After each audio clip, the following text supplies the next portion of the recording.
Well, so we see that as well. We've also had an issue of farmers having to use, as they go to cash crops, they're farming with seeds that are produced by corporations, and some of them are genetically modified seeds. But what that requires is greater chemical use to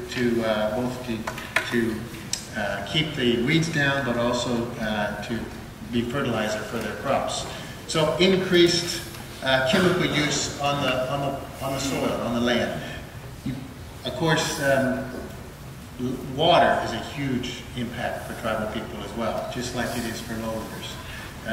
Just recently, we've heard from more and more communities that traditional water sources are now drying up, as where for centuries they've never had a problem with water being dry in different places, and it's actually changing.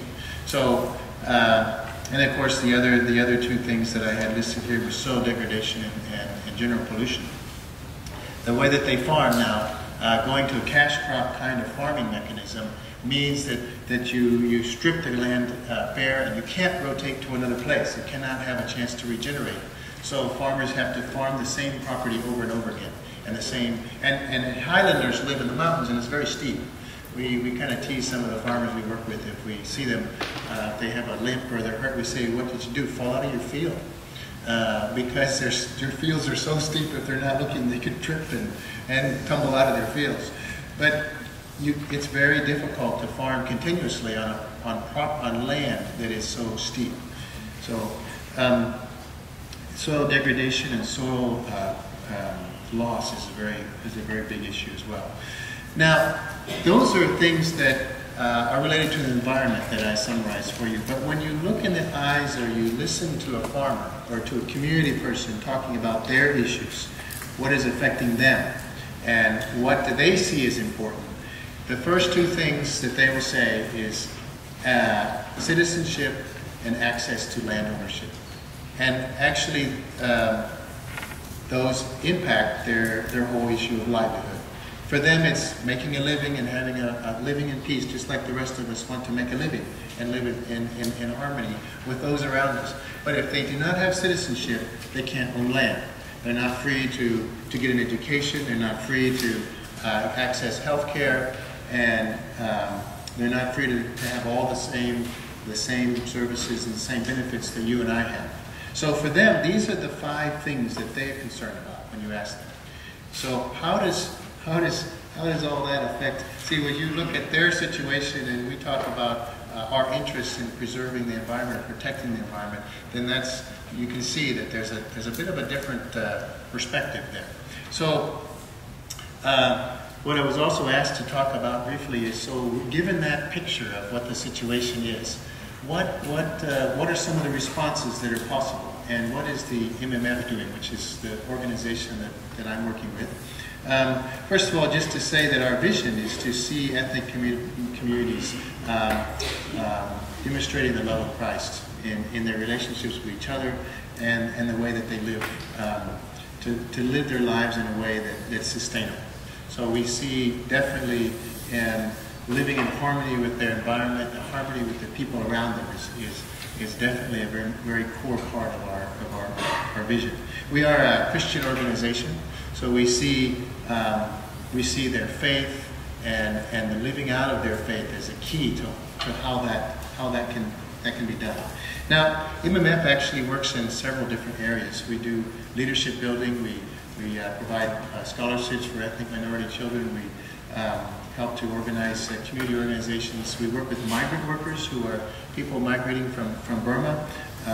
However, in particular, in our response to the environmental issues, I think we can say that we have two main areas that we focus our attention on, and that's empowering young people and leaders. Now,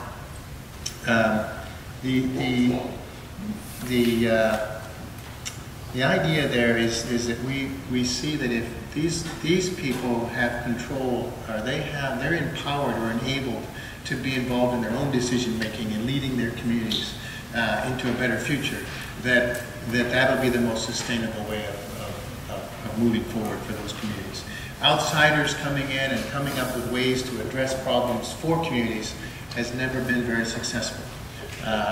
We have our perspective, like I just said, we see all these environmental issues as the ones that are important for them that need to be addressed, whereas they're seeing their issues as being something else.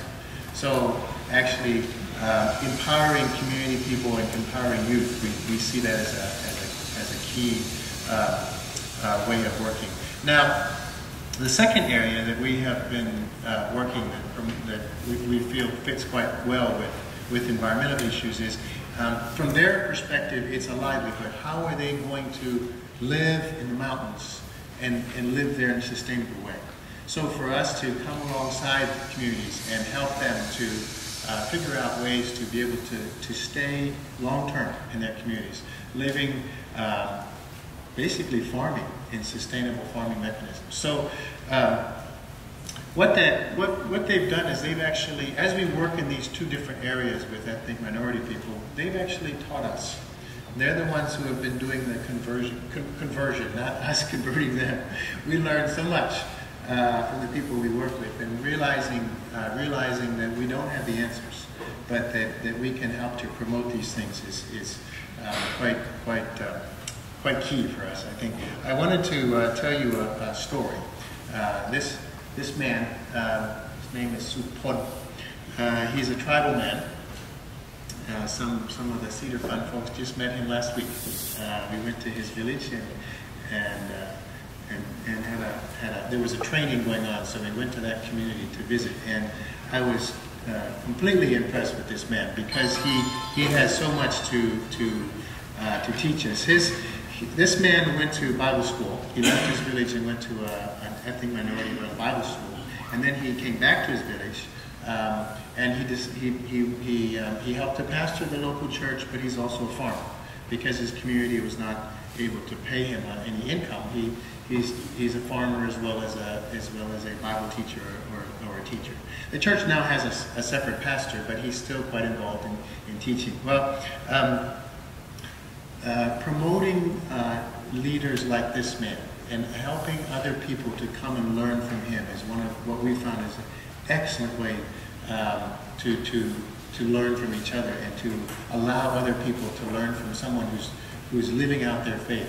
This man has taken some of the things he's learned, and he's completely gone against the whole cash economy, market capitalism system. He doesn't do it. He just says, well, why do I need to do that? I'm a farmer. I can grow everything I need. When most farmers today, in Thailand this is true, in the West this is true, they grow cash crops. Farming is a business, and it's become a business and fits right into the capitalist system. Where for a tribal person up in the mountains, that doesn't have to be true. They have enough land to live on it, they have water, they can grow everything they need.